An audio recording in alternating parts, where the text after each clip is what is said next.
फातिमा की रानी माँ, प्रभु यीशु की माँ, आसरा तू ही है माँ।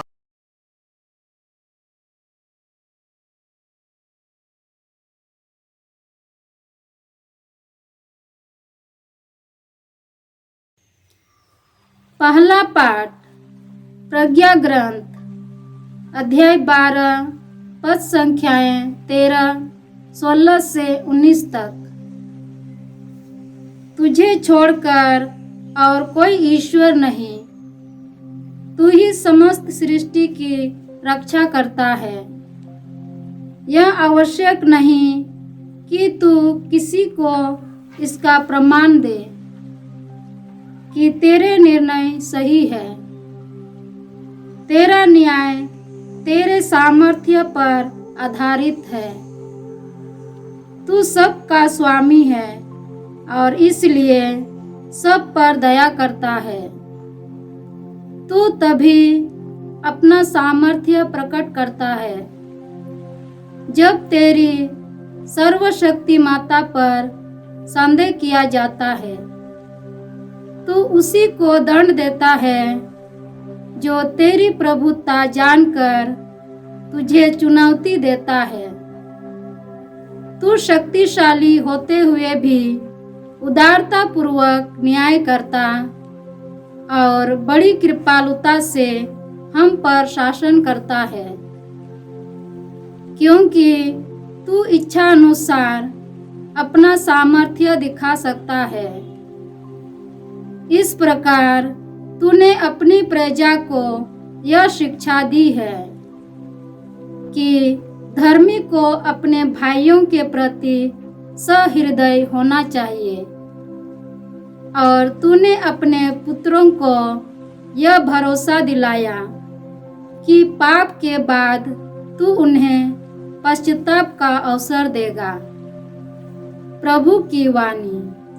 ईश्वर को धन्यवाद। भजन अनुवाक्य।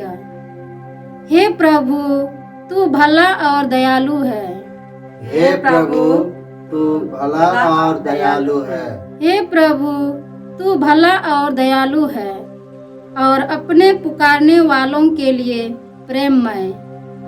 हे प्रभु, मेरी प्रार्थना सुनने और मेरी दुहाई पर ध्यान देने की कृपा कर। अनुवाक्य। हे प्रभु, तू भला और दयालु है। हे प्रभु, तू भला और दयालु है। हे प्रभु, सभी राष्ट्र आकर तेरी आराधना करेंगे और तेरे नाम की महिमा करेंगे, क्योंकि तू महान है, तेरे कार्य अपूर्व है, तू ही ईश्वर है। अनुवाक्य। हे प्रभु, तू भला और दयालु है। हे प्रभु, तू भला और दयालु है। हे प्रभु, तू दया और अनुकंपा से परिपूर्ण है। तू सहनशील, प्रेममय तथा सत्य प्रतिज्ञ है। तू मेरी सुध ले और मुझ पर दया कर। भजन अनुवाक्य। हे प्रभु, तू भला और दयालु है। हे प्रभु, तू भला और दयालु है। दूसरा पाठ रोमियों के नाम संत पौलुस का पत्र अध्याय 8 पद संख्याएं 26 से 27 तक। आत्मा हमारी दुर्बलता में हमारी सहायता करता है। हम तो यह नहीं जानते कि हमें कैसी प्रार्थना करनी चाहिए, किंतु हमारी अस्पष्ट आहों द्वारा आत्मा स्वयं हमारे लिए विनती करता है। ईश्वर हमारे हृदय का रहस्य जानता है। वह समझता है कि आत्मा क्या कहता है, क्योंकि आत्मा ईश्वर की इच्छा अनुसार संतों के लिए विनती करता है। प्रभु की वाणी। ईश्वर को धन्यवाद। जय घोष। Hallelujah, hallelujah. हे प्रभु, हमें सत बुद्धि प्रदान कर, जिससे हम तेरे पुत्र की शिक्षा ग्रहण करें। हालेलुया। वर्ष का 16वां रविवार।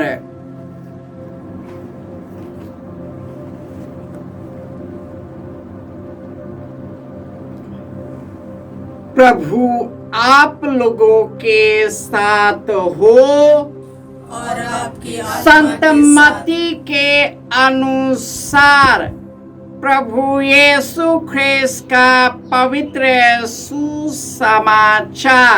हे प्रभु तेरी महिमा हो। अध्याय 13 पद संख्याएं 24 से 43। यीशु ने उनके सामने एक और दृष्टांत प्रस्तुत किया।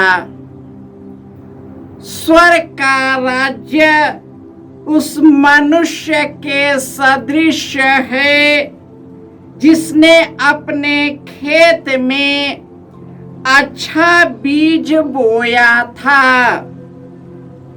परंतु जब लोग सो रहे थे तो उसके बैरी आया और गेहूं में जंगली बीज बोकर चला गया। जब अंकुर फूटा और बालें लगी, तब जंगली बीज भी दिखाई पड़ा। इस पर नौकरों ने आकर स्वामी से कहा, मालिक, क्या आपने अपने खेत में अच्छा बीज नहीं बोया था? उसमें जंगली बीज कहाँ से आ गया? स्वामी ने उनसे कहा, यह किसी बैरी का काम है। तब नौकरों ने उससे पूछा, क्या आप चाहते हैं कि हम जाकर जंगली बीज बटोर लें? स्वामी ने उत्तर दिया, नहीं, कहीं ऐसा न हो कि जंगली बीज बटोरते समय तुम गेहूं भी उखाड़ डालो। कटनी तक दोनों को साथ साथ बढ़ने दो। कटनी के समय मैं लूढ़ने वालों से कहूँगा, पहले जंगली बीज बटोर लो और जलाने के लिए उनके गट्ठे बांधो। तब गेहूं को मेरे बखार में जमा करो।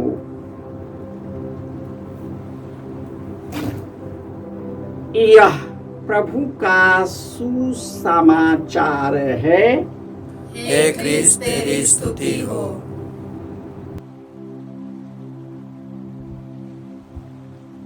ख्रिस्त में प्यारे भाइयों और बहनों, ईश्वर समस्त सृष्टि की रक्षा करता है। दया और करुणा से सबों पर शासन करता है। यदि हम पश्चाताप करते हुए ईश्वर के पास लौट जाते हैं तो वह हम पर दया करता है, क्योंकि ईश्वर अपनी आत्मा द्वारा हमारी दुर्बलता में वह हमारी सहायता करता है। हम यह नहीं जानते कि कैसे प्रार्थना करनी चाहिए, परंतु वह हमारी अस्पष्ट आहो द्वारा वह स्वयं हमारे साथ प्रार्थना करता है। ईश्वर हमारे हृदय का रहस्य जानता है। वह समझता है कि आत्मा क्या करता है। आत्मा ईश्वर की इच्छानुसार संतों के लिए विनती करता है और हम सभी संत बनने के लिए बुलाए गए हैं। हमारे जीवन में ईश्वर की करुणा बनी रहती है, लेकिन हमारे जीवन में संसार का एक बहुत बड़ा जंगली बीज है। पाप का जंगली बीज है, अहंकार का जंगली बीज है, बदले की भावना की जंगली बीज है। एक दूसरे को हड़पने के लिए, एक दूसरे के ऊपर हावी होने की प्रवृत्ति का एक जंगली बीज है। जब हम अपने जीवन में ईश्वर का बीज बोते हैं तो हमारे दुश्मन हमारे जीवन में एक जंगली बीज बोकर चले जाते हैं। यही कारण है कि हमें ईश्वर की शक्ति की जरूरत है। यीशु ने हमें आश्वासन दिया है कि मैं तुम्हें अकेला और अनाथ छोड़कर नहीं जाऊंगा। मैं अपना सहायक पवित्र आत्मा को प्रदान करूंगा। और यीशु ने कहा है, जो मुझे प्यार करता है मेरी आज्ञाओं का पालन करता है। मेरा पिता उसे प्यार करेगा और हम आकर उसमें निवास करेंगे। इस दुनिया का कितना भी ज्यादा जंगली बीज क्यों न हो, जब हम आत्मा में सजग होकर ईश्वर से जुड़ते हैं, ईश्वर इन जंगली बीजों को हमारे जीवन से छांट देता है और अपना स्वर्गीय बीज हमें बो देता है। लेकिन यदि हमारा यह शरीर की भूमि जंगली बीज में ही समाहित हो जाए तो यह जंगली बीज हमारे इस धरातल के शरीर रूपी जीवन को भी नष्ट करता है। हमें सचेत होने की जरूरत है। पवित्र आत्मा की शक्ति की जरूरत है ताकि यीशु से जुड़कर हमारे जीवन में ईश्वर का बीज कार्य करे, वह बढ़ता रहे, खिलता रहे और इस प्रकार हम बहुत सारा फल उत्पन्न करें और वह सभी फल हम सबों पर बना रहे। जय यीशु।